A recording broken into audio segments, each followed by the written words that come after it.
I want to hear what Pablo had to say to that particular bending the knee thing. Have you seen the movie yet? And if so, what did Yeah. your friends? How did people react in your location to that particular scene? To Namor bending the knee.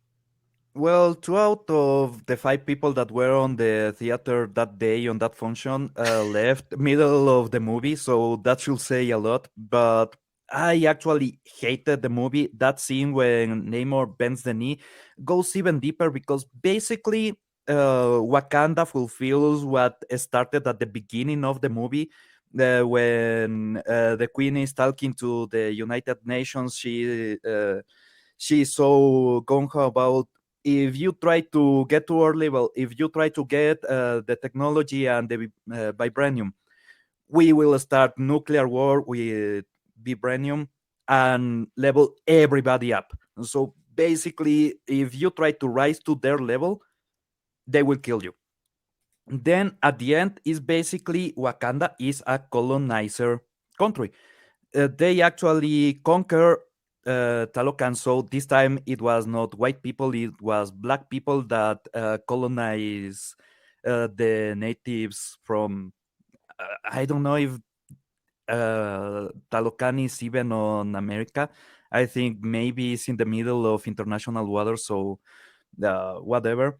They made Namor bend the knee and subjugate all his people. The whole race of people is now subjugated by this how do I say it, they are basically an nationalistic ethno state that really hates everybody. Yeah, the movie is really a mess. If you analyze it truly, it's a horrible movie, really disgraceful, but that's Disney now. So tell me so Namor got the wings on his Just ankles. a tip. I was actually watching to see So if, they You mean circumcised him? you mean Yeah. like a fucking chicken? Like that's what they uh, do to keep chickens from flying away in a flock so they can keep them Yeah, captured? she uses a spear and clips the tip of his wing. I was hoping That's to see something. disgusting. Yeah, Yeah, that's what I said That too. is Like, culturally not awful. just that, as I said, when I saw that scene, it was very obvious to me that that was a symbolic castration, and it's done by Shuri in the end fight, when the two of them go against each other mano a mano, and she gets the upper hand for a moment, and that's what she does. And yeah. after that, it's all downhill from there because he was there in every, like, the representative of all men was emasculated by the strong black woman who's skinny as a twig Well, with the the irony too bamboo is suit. chickens are a very big part of Spanish culture. And they Yeah, are. There's a yeah. million chicken dishes. And But it goes even beyond that, just because basically Shuri at that moment is just a genocidal maniac. There's a moment when M'Baku is talking to her. If you go to this war, if you kill Namor, you will start an eternal war and you will have to kill them all. And she's like, that's what I want. Yeah, wow. yeah, basically, yeah, she does say that. She does say, "Yeah, I want Yeah. to genocide them all."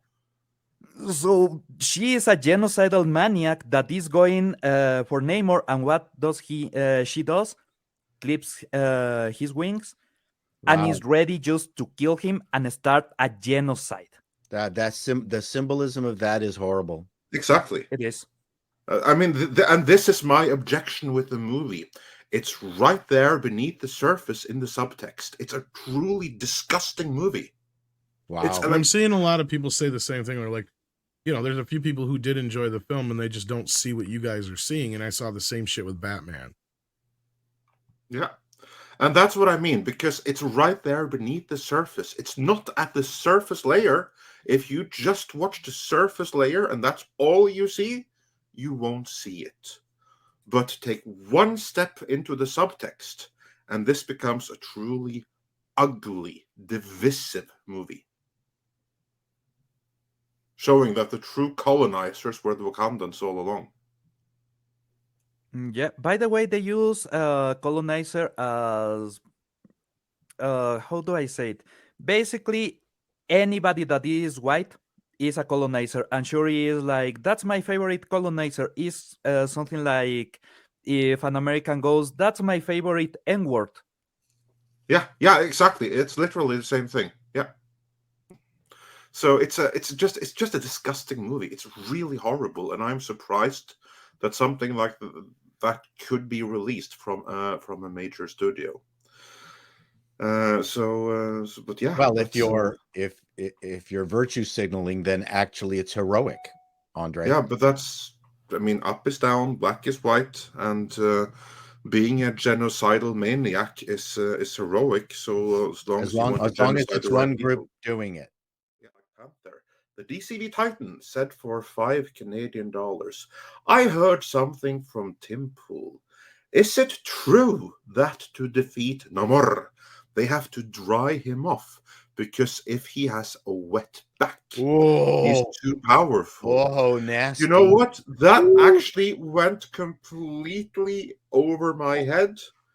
But yeah, it's Whoa. true. It's true. They have to dry him off. Because if he's in water, if his back is wet, and actually, I But do believe.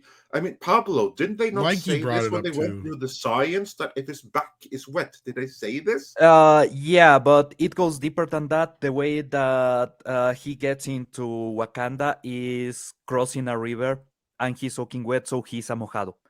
He's the representation of a Latino entering an imperialistic country. That will be a Mexican going to the US through the river. And the Oh way my God, that I hadn't they even. This went right over my head. Okay, carry on. Yeah, the way that they defeat him is basically drying the mojado, drying the wet person. So it's really on the nose, it's really straight in the messaging. Basically, if you want to defeat illegal immigrants, well, I think Wakanda already had a wall and didn't work. So, but yeah, some orange person was right. Build a wall around Wakanda this time, because if you don't do it, you'll get a mojado, and the mojado will destroy your country. Oh my As God. Yeah, as I said, that movie is really terrible. If you really analyze it, it's one of the worst things that I have seen from Disney, other than the 70s and back cartoons. I will say even the 40s cartoons, and if you know what I mean, yeah, that was really terrible when Disney was doing some propaganda. So this is at that level, Like straight up. this is. I hadn't even picked up on that. Oh my God, you're right. Of course, you're. Jeez, I can't believe this. I thought it was bad, and it's even worse than I thought. Mr. Yep. Chato, are you surprised? As a former network executive, would you permit something like this to come out on your network? Wow. I'm speechless. Well, mean, lest we forget that Black Panther gets his power from drinking the purple drink too. Don't forget that. But yeah, and the way DCV Titan emphasized the two words, capitalized them. I guess that's the point of that. It's unbelievable if all that overt nonsense is in the Well, movie. I'm okay. I assure you, it's all there because it Wow. didn't click for me until pointed out. But it's right there in the movie. I mean, they even have this elaborate science scenes where they talk about if he's wet, we have to dry him off. Wow. Yeah. It's very strange. A lot of people are pointing out all the overt, isms that are in this that are very disturbing. I wish I could go on to speak more on it, but I have to step out. So thanks for having me, everybody, and I'll see you hopefully Friday. take Bye, care, Culture. Culture. Check out Culture Good. Casino's channel. But yeah, no, like I've been hearing about this, and Mikey brought it up, and Paul. Wow, I had no idea. Paulie brought it up, and yeah, it's been. But again, this around. is amongst our small circle out here in the interwebs. Is this information going to get out to the general public? Well, Do they care? Tim Pool, it's a bit bigger. Yeah, he's got a Fish. big audience. Yeah. He's I don't see every single one of his videos.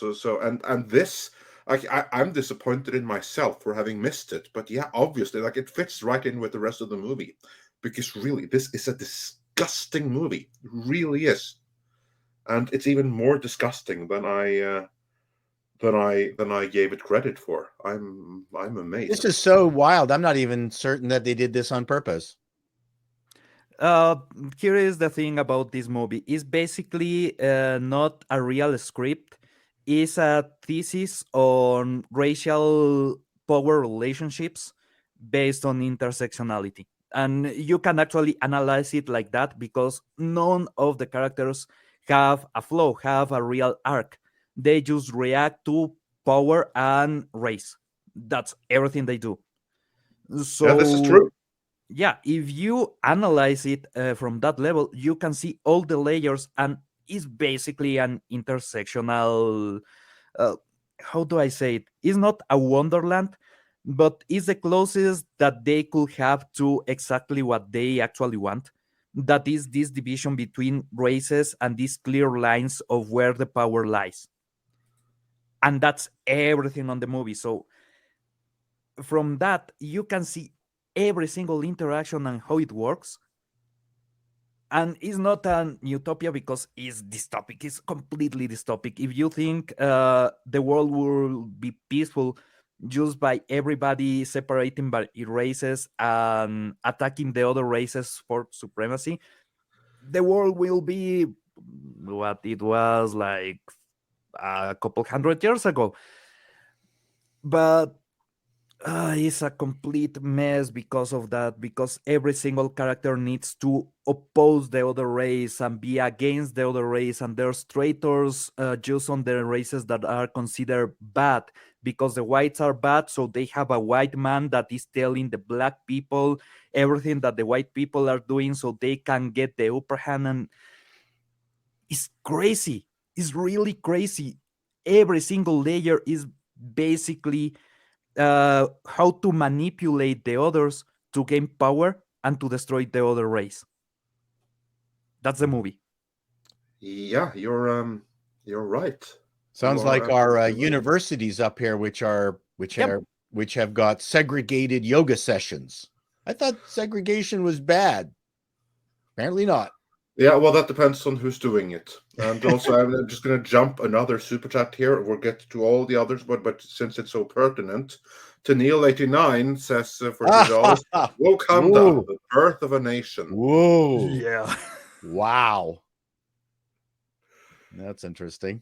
Yeah. Oh my God. Yeah, I'm blown away. And to those in the chat wonder, yeah, this people of Latin, referring to people of Latin origin, especially in Mexico, as having backs that are wet, Wow. is derogatory. It's kind of like the N word for brown people of that particular geographical location. No, that's Latinx. Okay, yeah, okay, then you have two. But yeah. I can't even use that as an ironic joke word. I got piled on by a lot of my Latino fans who went, "No, don't even joke with that." No, you can't joke with Latinx. The level of hate of that word is supreme. Oh, you're laughing right there. Yeah, look, I'm blown away because I saw the movie, Well, but I yeah. have to admit that all of this, like not all of this, like there were many things I did catch, but this particular thing, this thing about coming up from the river and the symbolism with that he had bypassed the border and come up the river, that's straight over my head. Same thing with the wetness of his back, also straight over my head until it was pointed out. But now that it's, oh my God, it's there. I'm flabbergasted. Well, Andre, it didn't go by over me or Mike or Obviously. Pablo or several of my liberal Latino director friends in Hollywood who messaged me several times saying, "Yo, what is up with this shit?" Wow. You know, because that is the one. There's certain things that we kind of get united on, right?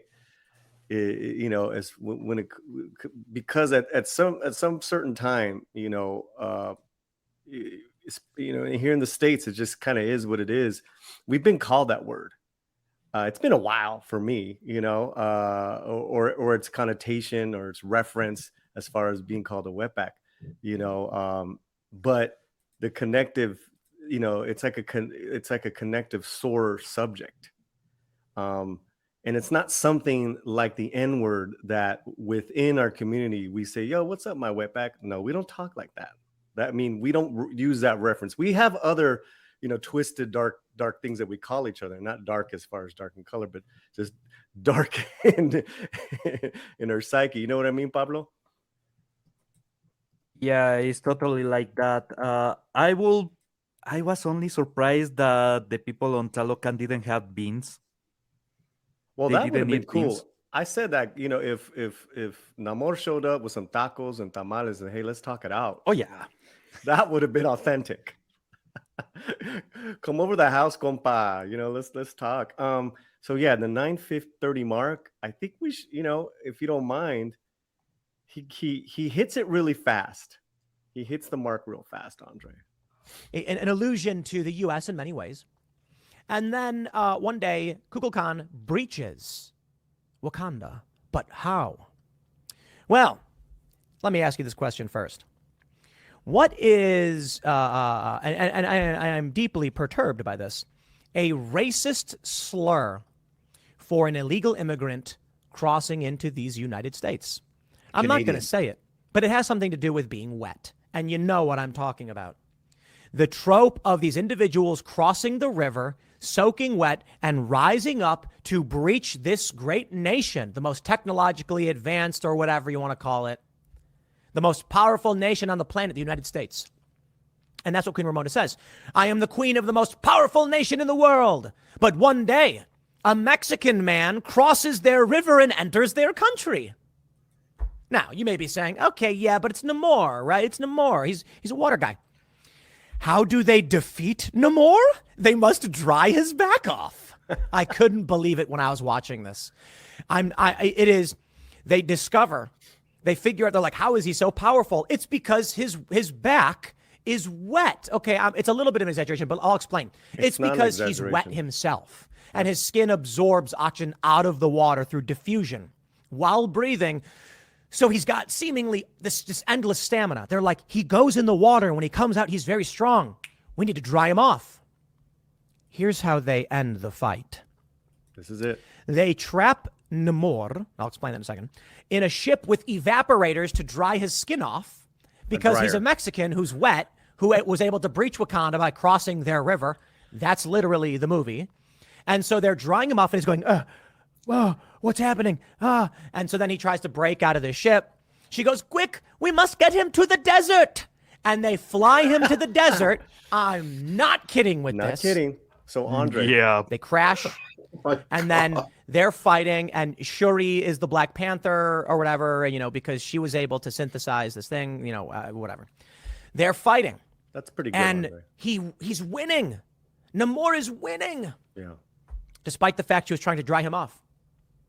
And then, seemingly when all is lost, Shuri jumps over this Mexican man, literally from Yucatan, Mexico. I'm sorry, no, I think it's Honduras. I could be wrong. So maybe I'm too much in saying Mexican, but he's a conglomeration of Aztec, Mayan, and Central American mythologies. So he's very much like Central American. Let's put it that way.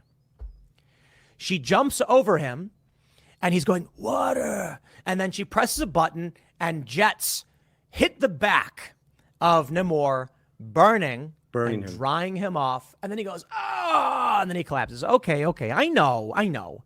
She burned him with fire. But the fact that they said we need to dry him off to defeat him, and then ultimately she fires this jet, which shows his back singeing with steam coming off, I was just like, you mean to tell me that the villain is a Central American guy who breaches the most powerful nation in the world by crossing its river, crossing its river, and they're like, how did he do it? How could he have possibly gotten into our country? And then it turns out that his power comes from being wet, and they have to dry him off, and we were all just laughing at the end. Yeah. So Yeah, I think that's enough. My Yeah. question is, why didn't you just pull out a box of Kleenex? so Yeah, this is like true. Like he gets like third-degree burns specifically on his back, not his, just his back. let me just point out two things, right? Several times he comes out of the water wet, and I know he's Namor, okay, but it's not like we're Battle Namor where he's coming out flying in the skies.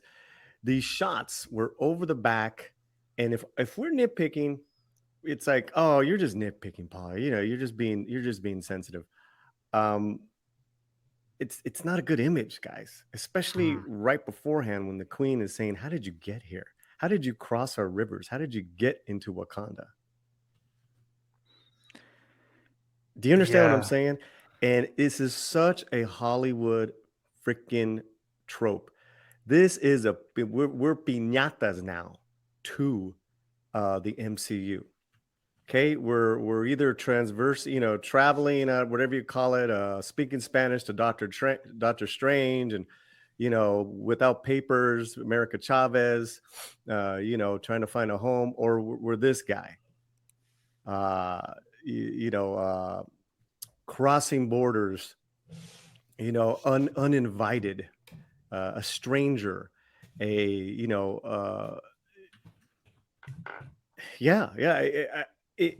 and like I said, this was brought up to me by other people weeks ago that work in Hollywood, that are directors. And he said, and the one was like, no mames, I would never, if I was filming this as a Latino director, I would never have that shot. I would say, okay, turn around the camera.